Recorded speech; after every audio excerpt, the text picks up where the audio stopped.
안녕하세요. 룰 오브 베이스볼입니다. 얼마 전에 재밌는 기사를 봐서 이거를 공유 드리려고 준비를 했어요. 지난 1월 8일 일본 홋카이도 문화방송에서 보도한 내용인데요.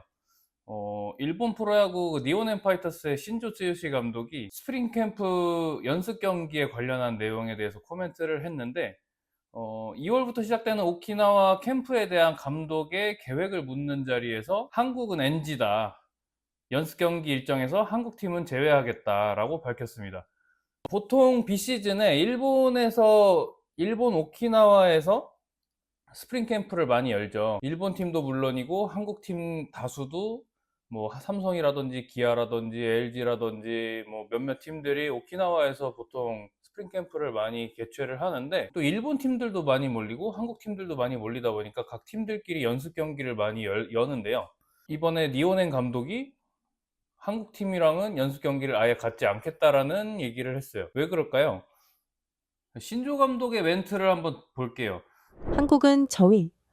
작년 7개의 사고가 트라우마로 한국팀은 제외했습니다.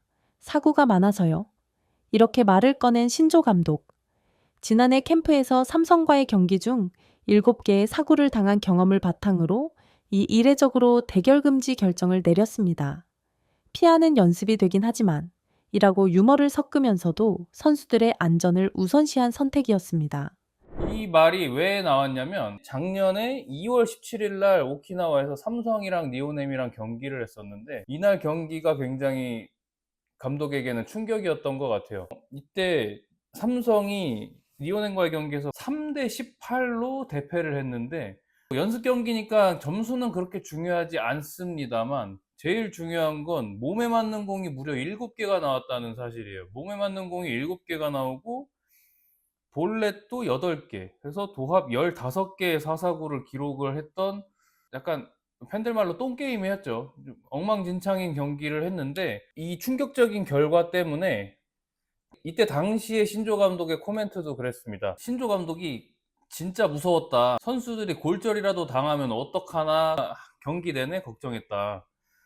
그리고 당시에 일본 언론은 어떻게 얘기했냐면, 삼성 투수진이 사사구만 15개를 허용하면서 대난조를 보였지만 타선은 스트라이크 존에 온 공을 정확히 타격해서 15안타 18득점을 뽑았다 라고 코멘트를 했는데, 저는 이 코멘트를 보고 어떻게 느꼈냐면, 일본 언론이 굉장히 개인적으로는 좀 돌려까기를 했다는 생각이 들었습니다. 되게 신사적으로 돌려까기를 했다는 생각이 들었고 좀 많이 부끄러웠는데요. 그래서 한국과 일본, 미국의 몸에 맞는 공 수치는 어땠나 작년 2014 시즌에 기록을 한번 돌려봤어요. 그래서 총 경기 수가 일본 프로야구는 858경기를 했고 568개의 몸에 맞는 공을 기록을 했는데, 한국은 이보다 138경기 적은 720경기를 했는데 몸에 맞는 공이 무려 783개의 몸에 맞는 공이 나왔어요. 메이저리그는 뭐 물론 경기 수가 어마어마하게 많긴 합니다만 2429경기를 했고요. 2020개의 몸에 맞는 공이 지난 시즌에 나왔습니다. 엄청나게 많이 맞았네요. 이 경기당 몸에 맞는 볼을 평균적으로 계산을 해보면, 경기당 몸에 맞는 공의 수치는 일본이 0.66개의 몸에 맞는 공이 나왔다면 한국은 경기당 1.08개, 한 경기에 무조건 몸에 맞는 공이 하나씩은 나왔다는 얘기가 되죠. 이 정도로 좀 문제가 있었다. 그리고 이닝당 몇 개가 나왔나를 살펴봤을 때도 물론 마찬가지겠지만 일본은 0.037, 그다음에 미국은 0.047, 한국은 0.061의 수치가 나왔어요. 저는 개인적으로, 물론 이게 제구력에 있어서 얘기를 한다고 하면 볼넷이 어느 정도 나오느냐가 중요하다고 생각은 하지만, 이거는 리그마다 조금씩 스트라이크 존도 조금 차이가 있고 심판마다 존의 차이가 있기 때문에, 이거는 조금 세 나라를 비교하는 것은 조금 조심스럽다고 생각을 하지만, 몸에 맞는 공에 있어서는 저는 조금 되게 중요한 수치가 아닌가라는 생각이 들어서 몸에 맞는 공을 한번 살펴봤어요. 경기당 한 개씩 나온다는 거는 이건 조금 좀 문제가 있지 않나 그런 생각이 좀 많이 들고, 심판의 입장에서 똑같은 볼이 들어왔을 때 스트라이크를 선언할 수도 있고 선언하지 않을 수도 있으니까 볼넷에서는 좀 그런 문제가 좀 다를 수 있지만 몸에 맞는 공은 좀 아예 다르지 않나 그런 생각이 들었습니다. 그래서 한국을 보면 너무 많아요. 몸에 맞는 공이 너무 많고 경기당 한 개씩이라는 거는 좀 심각하지 않나라는 생각이 좀 들었습니다. 이번 신조 감독의 인터뷰에서는 부상의 우려가 크다는 이유가 가장 컸지만 그 뒤에 어떻게 코멘트를 했냐면, 물론 부상의 우려도 있지만 피하는 연습은 되게 잘 되겠다. 그런 유머를 던졌다고 해요.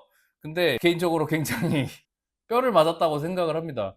이번 인터뷰에서 뭐 물론 이 신조 감독은 일본 야구계에서도 좀 약간 특이한 감독으로 유명하신 분이에요. 지금은 자동고의 사고가 없어졌지만 자동고의 사고 없던 시절에는 고의 사고 시도하는데 그거 때리는 연습해가지고 실제로 끝내기 안타도 치었던 사람이고, 감독이 되고 나서는 야, 선발 라인업 공모전 치르겠다. 선발 라인업 공모 한번 해보세요. 내가 이거 피게 갖고 내가 선발 라인업 짜겠다.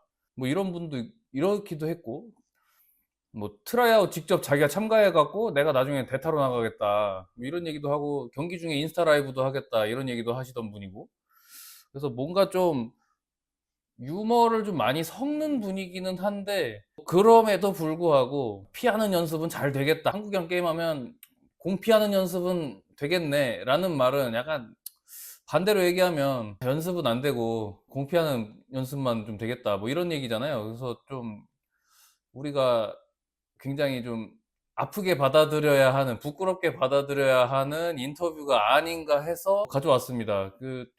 제가 막 기사를 조금 찾아봤는데, 이거 보도한 언론은 없는 것 같더라고요. 그래서 조금 아픈 부분인 것 같아서 한번 가져와 봤습니다. 이거는 뭐 제 개인적인 생각입니다만, 요즘 연습장에서 이렇게 구속 늘리는 훈련하고 그런 영상들 되게 자주 볼 수 있어요. 인스타나 뭐 유튜브. 물론 이제 연습장에서 또 가르쳐 주시는 분들이 잘못됐다 이런 얘기는 아니고, 그런 영상들이 되게 많이 올라오고, 뭐 초중고 막론하고 뭐 고교야구 대학야구 선수들도 다 가서 그거 하고 있고, 프로 선수들조차도 뭐 미국 넘어가서 혹은 한국의 연습장에서 구속 늘리는 그런 훈련 프로그램들을 또 많이 하고 이런 영상들이 되게 많이 올라오잖아요. 미국도 가고 드라이브 라인, 요새 드라이브 라인도 좀 뜨죠. 드라이브 라인 훈련도 하고 미국 가는데 기술적으로나 이 운동 능력적인 부분으로나 뭐 제가 뭐 물론 저도 체육학 전공자이긴 합니다만, 이거 제가 뭐 이런 기술적인 부분에 대해서 코멘트를 할 수는 없지만 전문가가 아니니까, 개인적으로는 투구 폼이라든지 아니면 뭐 투구 동작 이후에 이런 후속 동작이라든지 이런 부분들이 조금 부드럽게 느껴지진 않아요. 예전에 아마추어 야구와 프로야구를 보던 때와 지금 요즘에 던지는 투수들을 보고 있으면 조금 그런 부분에서는 확실히 좀 과거랑 조금 차이가 좀 조금씩 느껴지는 부분이 있는 것 같습니다. 뭔가 그 투수만의 특징이 조금 사라져 간다 할까요? 약간 좀 폼이 좀 되게 다 비슷비슷해지는, 뭐 속도에 이렇게 구속에 열광하고 있고 뭐 구속의 시대다, 구속이 아주 다들 목을 메고 있지만 그때의 147과 지금의 147이 조금 많이 다른 느낌은 솔직히 좀 많이 듭니다, 개인적으로. 제가 심판을 보고 기록을 하면서 항상 되게 가까운 자리에서 선수들의 공을 받아보고 보아왔지만 조금 그런 부분에서는 조금 차이가 좀 느껴지는 것 같아요. 그래서 구속도 좋지만 사실 터무니없게 벗어나는 공들, 뭐랄까 진짜 터무니없게 날려버리는 공들이, 그런 빈도가 굉장히 좀 많이 늘어난 것 같아요, 개인적으로는. 그래서 어쨌든 조금 국제대회에서도 최근에 뭐 프리미어십이라든지 여기에서도 대만 선수들한테도 좀 우리가 압도를 당하기도 했고, 정말 대만 선수들 되게 잘하고, 대만 기록도 조금 찾아봤는데 대만은 볼넷과 지금 사사구 몸에 맞는 공을 좀 나눠 놓은 기록 찾기가 좀 개인적으로 좀 어려워서 이걸 보여드리지는 못했지만, 전체적으로 우리나라 수치들이 전체적으로 조금 높아요. 이게 좀 제구력과 관련될 수 있는, 연관시킬 수 있는 수치들이 전체적으로 지금 한국이 많이 높다. 그 더 나아가서 KBO가 계속 외치는 것이 시간을 줄여야 된다. 시간 줄여야 된다. 그래서 피치 클락도 운영하고 뭐 12초 룰도 운영하고 하지만, 사실 기록하는 입장에서, 심판을 보는 입장에서 진짜 시간이 많이 소모가 되는 부분은 사실 제구거든요. 사회인 야구를 해보셨다면 또 잘 아시겠지만, 볼넷이 남발하면 경기가 길어집니다. 무조건 길어집니다. 볼넷이 많으면 많을수록 경기는 길어질 수밖에 없어요. 그래서 계속 치거나, 오히려 이런 치고받는 타격전은 생각보다 경기 시간이 길지가 않습니다. 길지가 않은데, 사사구가 너무나 많은 경기들, 대체적으로 기본 3시간 넘어서 4시간 가까이 경기를 하는 경우가 굉장히 많아요. 그래서 진짜 KBO가 뭐 경기 시간을 줄이고 싶다면, 저는 좀 개인적으로 이 투수들의 제구력이 좀 어느 정도 받쳐줘야 되지 않나. 볼넷을 줄이는 게 제일 시급하지 않나. 물론 볼넷을 주고 싶어서 주는 투수들은 없을 겁니다. 이 타자를 현혹하기 위해서 던진 회심의 일구가 볼 판정이 되면서 볼넷으로 나가는 건 사실 어쩔 수 없는 부분이지만, 경기에서 어쩔 수 없는 부분이지만, 정말 터무니없게 볼과 스트라이크가 명확하게 구분이 되고 그런 부분이 많아 늘어나서 볼넷이 남발하고 그런 사사구가 쌓이는 그런 경기는 결국 지루할 수밖에 없고, 경기가 늘어질 수밖에 없고, 경기 시간도 늘어날 수밖에 없어서, 진짜 경기 시간을 줄이고 싶다면 저는 그런 부분부터 다시 한번 살펴봐야 되지 않나라는 생각도 들었고요. 이번 기사를 보면서 좀 배가 약간 산으로 갔는데, 어쨌든 우리가 이 기사를 통해서 사실 좀 뼈를 많이 맞았다. 굉장히 돌려가기로 많이 맞았다. 물론 직접적으로 한국을 공격한 건 사실 없습니다. 한국 팀과 경기는 그냥 안 하겠다고 한 것뿐이고, 데드볼이 많으니까, 얘네들은 일본 데드볼이라고 하죠. 몸에 맞는 공을.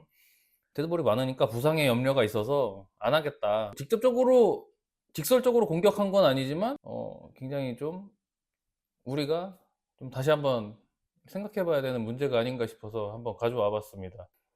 근데 다시 봐도 조금 심각하긴 하네요. 한 경기에 몸에 맞는 공 7개 나오고 볼넷 8개 나오면, 진짜 그 심판의 입장이나 기록원의 입장에서는 사실 진짜 하기 싫거든요. 너무 힘들거든요, 사실. 수비하는 입장에서도 굉장히 힘들고, 정말 괴로운 경기였을 것 같아요. 물론 연습 경기라고는 하지만 몸에 맞는 공 7개는 좀 너무하다는 생각이 좀 들면서, 이번 스프링 캠프를 통해서 조금 더 선수들이 많이 성장해서, 또 앞으로 올 시즌에는 좀 볼넷 없이, 너무 많이 맞는 사람 없이, 얻어맞는 사람 없이 좀 클린한 야구를 볼 수 있었으면 좋겠습니다. 감사합니다.